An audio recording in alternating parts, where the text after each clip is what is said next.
Oh, hello, great readers. I'm Bill Chan. I'm Nimacum. I'm Van Chan. In this class, I'll read all of you a part of Ulysses, Bess, L. Ulysses, James Joyce, Chap, 9 Sec 11.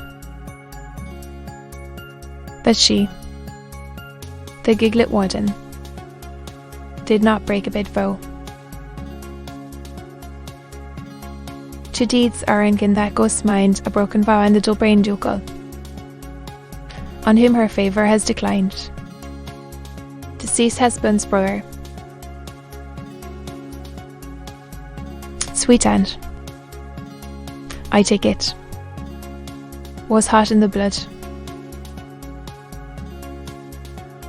Once a wooer, twice a wooer. Stephen turned boldly in his chair. The burden of proof is with you, not with me, he said, frowning. If you deny that in the 5th scene of Hamlet he has branded her with infamy, tell me why there is no mention of her during the theatre for years between the day she married him and the day she buried him. All those women saw their men down and under her, Mary, her goodman John, and her prettier Willen, when he went and died on her, raging that he was the first to go. Joan, her 4 brothers, Shadive, her husband and all her sons, Susan, her husband too, while Susan's daughter, Elizabeth, to use Granddaddy's words, with her second, having killed her first.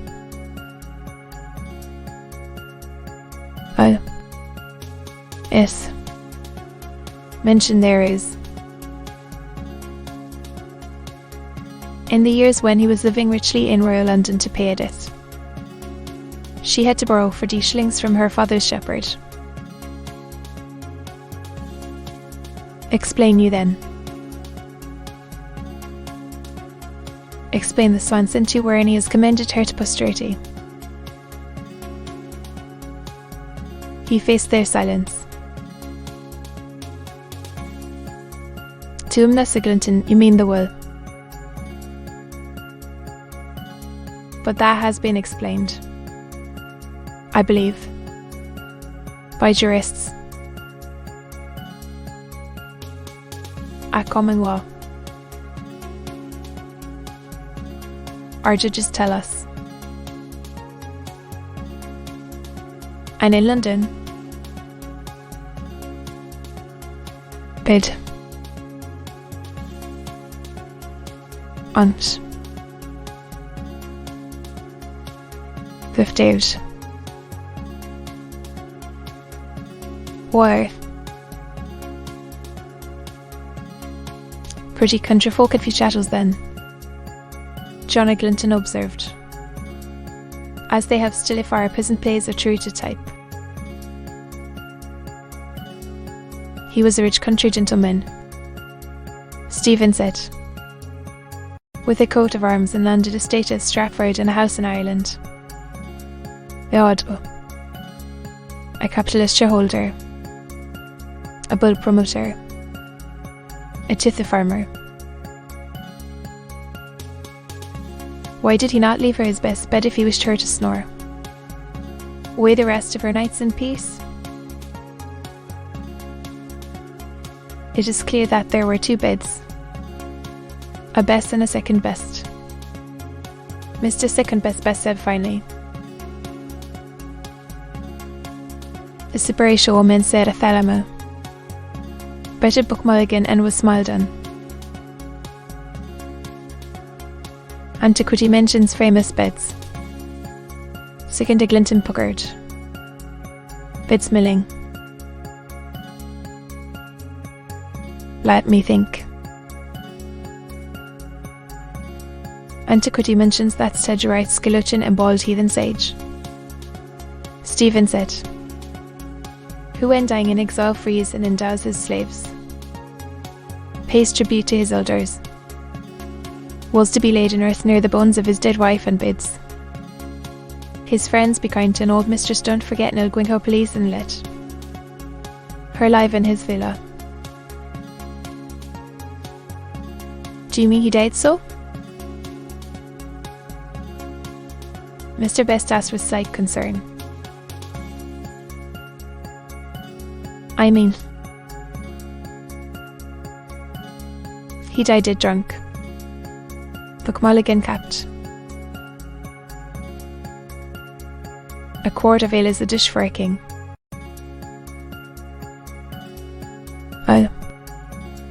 I must tell you what Dowden said. What? Asked Bester Gunton. William Shakespeare and Company Limited.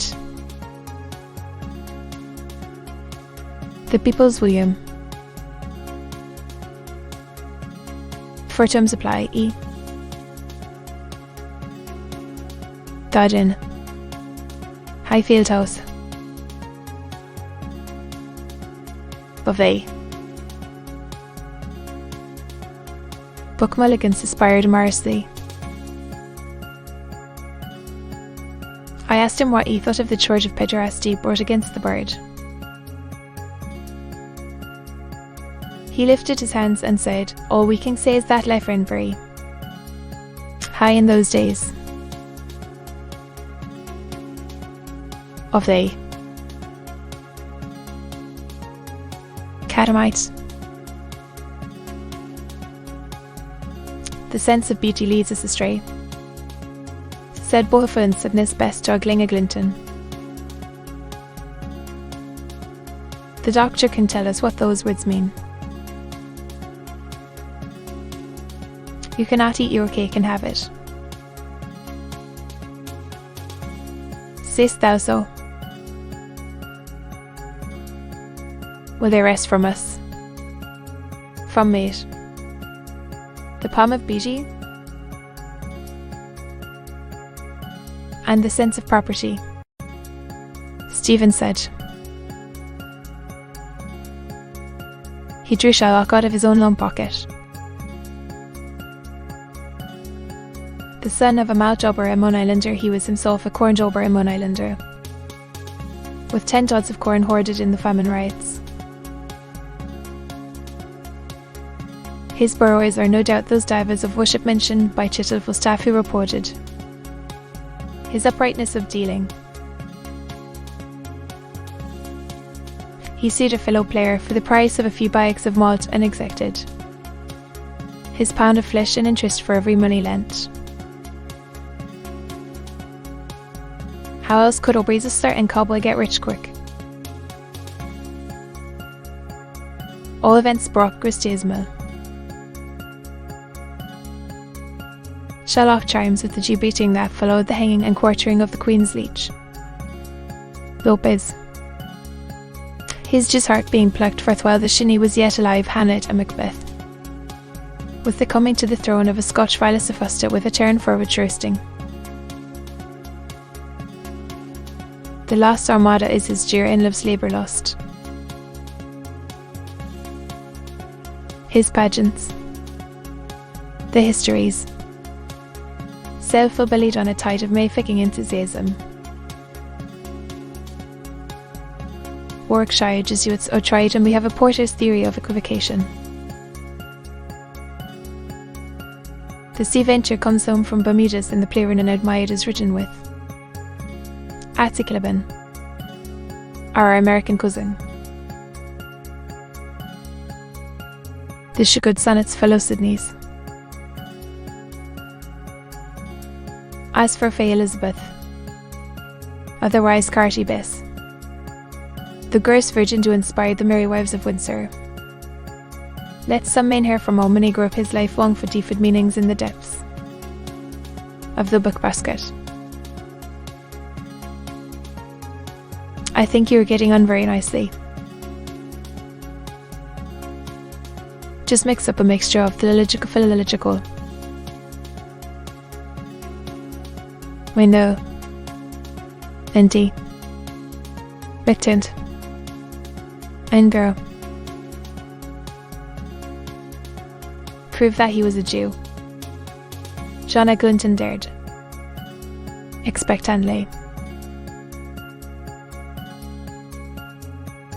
To be continued.